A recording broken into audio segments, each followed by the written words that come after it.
రాష్ట్ర వ్యాప్తంగా మరిన్ని వార్తలు వేగంగా సంక్షిప్తంగా చూద్దాం.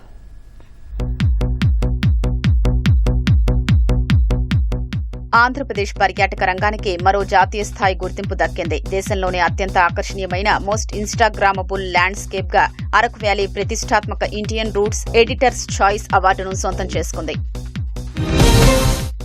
అమరావతి సచివాలయ ఉద్యోగులకు వారానికి 5 రోజుల పని విధానాన్ని మరో ఏడాది పొడిగిస్తూ సాధారణ పరిపాలనా శాఖ ఉత్తర్వులు జారీ చేసింది. ఉదయం 10 గంటల నుంచి సాయంత్రం 5:30 గంటల వరకు పని వేళలతో కూడిన విధానాన్ని అమలు చేస్తోంది.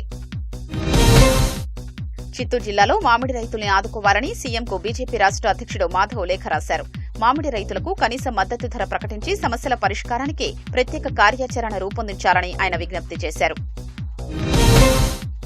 మంత్రి లోకేష్ ఇచ్చిన హామీ ప్రకారం జిల్లాలోని ప్రతి ఒక్క దివ్యాంగుడికి ట్రైసైకిల్ అందిస్తున్నట్లు నంద్యాల ఎంపీ బైరెడ్డి శబరి చెప్పారు. నంద్యాల వ్యవసాయ మార్కెట్ యార్డులో 4 కోట్ల విలువైన పరికరాల్ని అధికారులతో కలిసి ఎంపీ పంపిణీ చేశారు.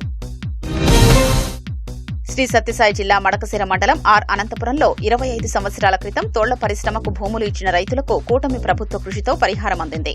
ఎమ్మెల్యే ఎంఎస్ రాజు, మాజీ ఎమ్మెల్సీ తిప్పేస్వామి ఆర్టీఓ కార్యాలయంలో 41 మంది రైతులకు చెక్కును అందించారు.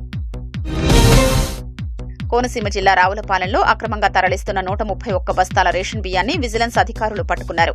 2 వాహనాల్ని సీజ్ చేసి బియ్యం బస్తాల్ని స్వాధీనం చేసుకున్నారు. నిందితులపై కేసు నమోదు చేశారు. మన్యం జిల్లాలో వర్షం ప్రభావంతో 2 మరణించారు. భామిని మండలం సోలికిరి గ్రామంలో క్రికెట్ ఆడుతుండగా పిడుగుపాటుకు రాజశేఖర్ అనే యువకుడు మృతి చెందగా ఇప్పగూడకు చెందిన హారికా సుప్రియ చెట్టుకొమ్మ విరుగుపడి తీవ్ర గాయాలు కావడంతో మృతి చెందింది.